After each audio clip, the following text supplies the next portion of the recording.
de aula de hoje vamos falar sobre um tema aí que é pichação.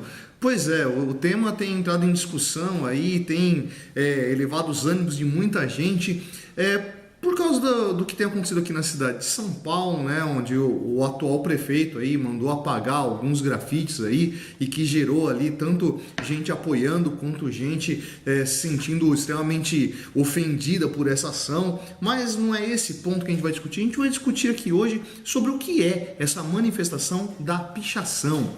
Pois é, a pichação, o grafite não são fenômenos novos, né?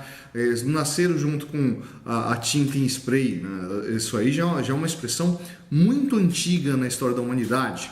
Coisa importante que a gente tem que ter na cabeça quando a gente fala disso aí, né? A pichação, o grafite, ele é principalmente um fenômeno urbano, né? Por uma razão bastante óbvia, né? Primeiro, você vai precisar de muro, você vai precisar de um espaço público para poder ser pintado. E não é apenas isso, você precisa de uma circulação de pessoas. Por quê? Um dos grandes motes da inspiração para a pichação foi sempre a ideia de que a coisa ela tá ali para ser vista, né? Tem que ter alguém que vai chegar e vai olhar para aquela mensagem, seja lá que mensagem for. Na maior parte dos casos, quando a gente estuda aí a história da pichação, você vai acabar percebendo o quê? Que a pichação, via de regra, ela tinha uma postura de contestação, né? Ela tinha uma postura de questionar o que está acontecendo no momento. Por isso, na maior parte dos casos, as pichações acabam sendo anônimas, né? É um texto, é uma imagem, é alguma coisa que, utilizando ali de palavras de ordem ou de humor, né? Ou seja lá que outro caminho, vai começar a questionar alguma coisa que está ali no meio. Segundo elemento importante que tem dentro desse tipo de manifestação, a temporariedade, né? A brevidade. Por quê? Como essa manifestação está num espaço público, né? A ideia é o quê? Em algum momento aquilo vai ser apagado, em algum momento aquilo lá vai ser coberto, né? Afinal de contas, o grafite não é a Capela Sistina, né? E mesmo a Capela Sistina do Michelangelo, né, preservada até hoje, não foi a primeira versão, né? O Michelangelo cobriu uma outra obra que já estava ali presente. Mas vamos voltar para a pichação, que é o nosso tema de hoje. Como eu estava falando, isso não é uma invenção nova. No entanto, isso acabou ganhando as mídias, acabou sendo lembrado a partir dessa manifestação nova através de uma outra expressão, que é a fotografia. Pois é, por que a fotografia vai ser importante para destacar a pichação? Vai ser importante para destacar o grafite?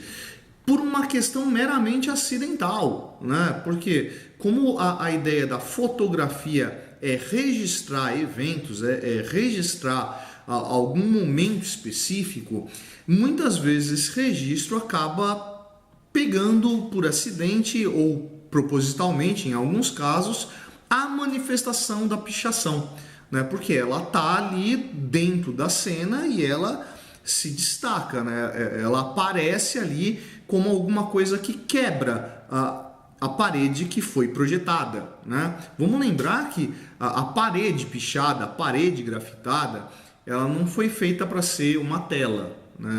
Ela não foi feita para ser um painel para ser pintado. Talvez em alguns casos específicos, sim, né? Mas a ideia dela é ser simplesmente uma parede, certo?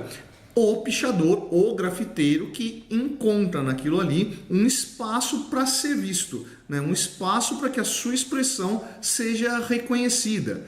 Então, geralmente, né, essa pichação ela está num local explícito, óbvio, geralmente. Tem até alguns tipos de grafite aí que estão em locais bem escondidos, né? Mas não é isso que a gente vai trabalhar hoje, tá? Então, vamos lá. Como essa linguagem, ela busca estar explícita, busca estar à vista de todo mundo, para que as pessoas possam captar essa mensagem, ela geralmente vem acompanhada dessa postura de palavras de ordem, dessa postura de questionamento, tá? Você vai encontrar pichações ali, em uma série de momentos da história, mas sempre quando você vai encontrar espaço urbano. Se você for pensar no feudalismo medieval, por exemplo, você não vai encontrar pichação. Se você for pensar na região da plantation no Brasil colônia, também não, né? Mas quando você pensa na cidade medieval ou na cidade do Brasil colônia, aí você encontra. No Brasil colônia, por exemplo, era muito comum você encontrar pichações durante o primeiro reinado do Império. A figura de Dom Pedro I não era lá uma figura muito popular, né? O que vai levar muita gente a colocar, a se expressar, né? Na cidade do Rio de Janeiro através de pichações, geralmente, como eu falei, em locais públicos, em locais de grande circulação, para que aquilo fosse explicitado. Né? Inclusive há registros dessas manifestações nos jornais de época. Né? Quando você vai olhar para esse tipo de expressão, você reconhece que isso é um sistema de comunicação. Inclusive, estava falando lá, por exemplo, nas cidades medievais, era muito comum que você encontrasse pichações de comunicação entre estudantes das universidades. Né? O surgimento das cidades e o surgimento das universidades durante a Idade Média, né? no segundo momento ali, depois do começo da crise do feudalismo e esse renascimento das cidades, você vai encontrar ali como essas duas coisas nascem junto. Inclusive vão ter cidades que vão nascer por causa das universidades, né? Vão nascer em volta dessas universidades ali, né? Você vai encontrar muita pichação de comunicação entre alunos e professores. Né? Então você vai encontrar, de repente, um muro, né, com um registro. Né? Olha, dia tal teremos uma aula em tal local, né? Uma comunicação do professor para os alunos na parede. Né? Então percebe que, apesar disso ser algo, via de regra, uma expressão marginal, né? Nem sempre isso foi. Né? Ele pode ter uma série de expressões de linguagem, uma série de motivações para comunicação, apesar de ter esse caminho comum. Cara, mas quando foi que começou a pichação? Já na antiguidade você encontrava isso. Né? Felizmente a gente tem um registro muito grande de pichações ainda do período romano, que estão lá em Pompeia. Pois é, cara, Pompeia, aquela cidade ali na região de Nápoles, que, cara, não era uma cidade nem muito grande, nem lá muito importante, mas que nasceu ali naquela região do Porto de Nápoles, que sobrevivia muito de comércio. Muita gente circulava por lá, né? Muita gente aportava naquela região e fazia comércio. Então, existe uma circulação muito grande de pessoas dentro daquele espaço, né? Utilizando de comércio, utilizando de hospedagens e tudo mais. Quando veio a erupção do Vesúvio, né? Pompeia foi coberta não por lava, mas por cinza vulcânica, né? Ao contrário, por exemplo, que você vai olhar para Herculano, né? Enquanto a lava escorreu para Herculano e destruiu a cidade, Pompeia foi coberta por cinza vulcânica, o que acabou preservando ela, preservando inclusive pichações. Né? Vamos dar uma olhada em algumas pichações que foram encontradas e foram preservadas lá em Pompeia. Dá uma olhada.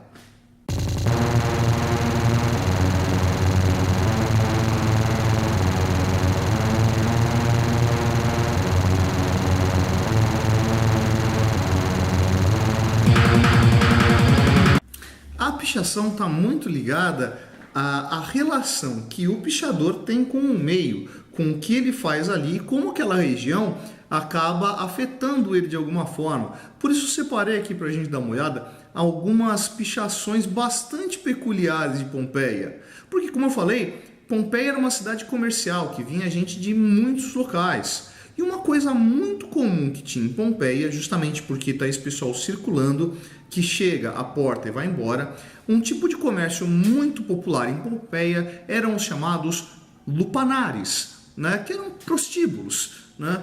E justamente por causa dessa grande quantidade de prostíbulos, muitas pichações estão ligadas diretamente a isso. Obviamente nem todas. Fiz uma listinha aqui e vou ler para vocês. Eu vou colocar aqui na legenda os textos das pichações, né? Inclusive as traduções.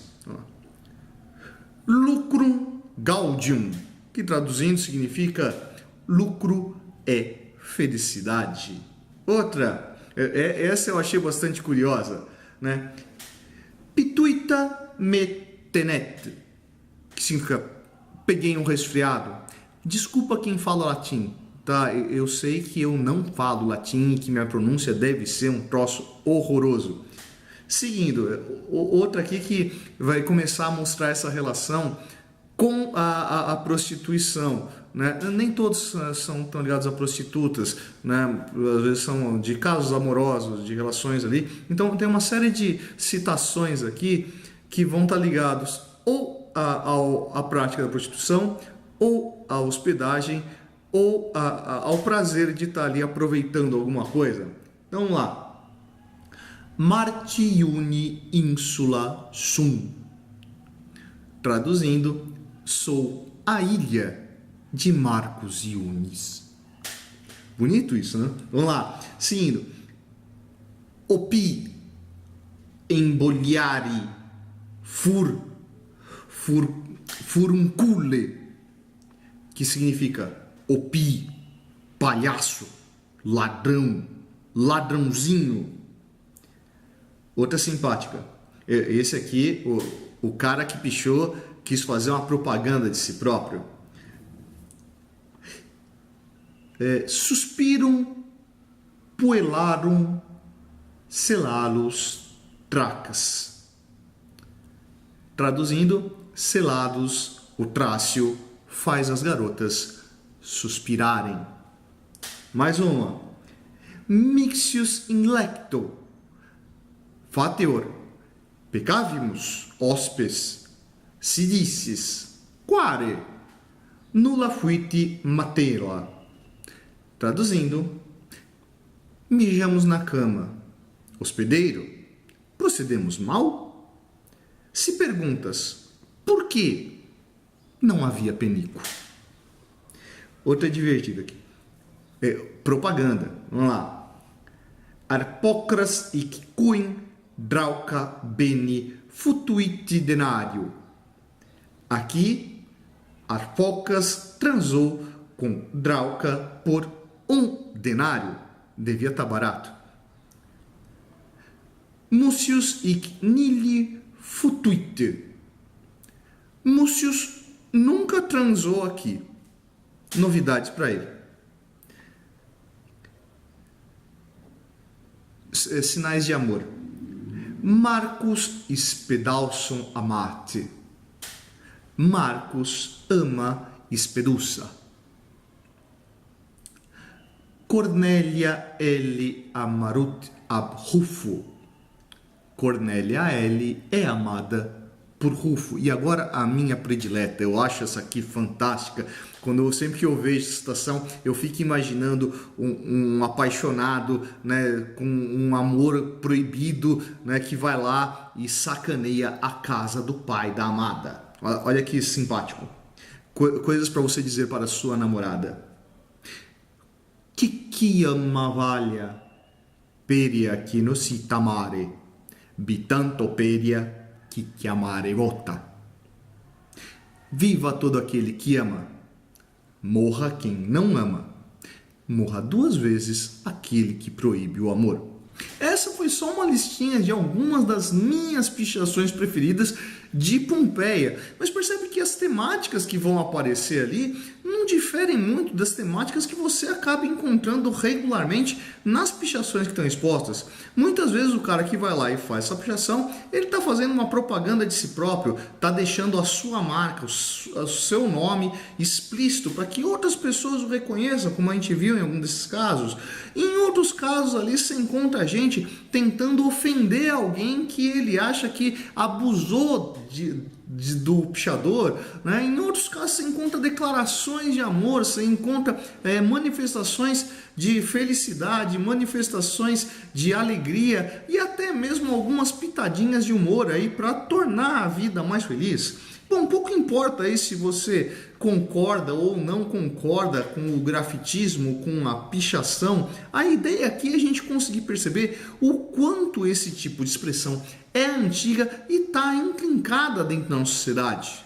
E aí, aprendeu mais essa? Curtiu a aula de hoje? Se curtiu, vai lá embaixo dar um curtir. Não curtiu? Vai lá embaixo dar um descurtir. Essa foi a Projeto Setônio. Eu sou o professor Fábio e você, meu amigo, você deveria estar estudando.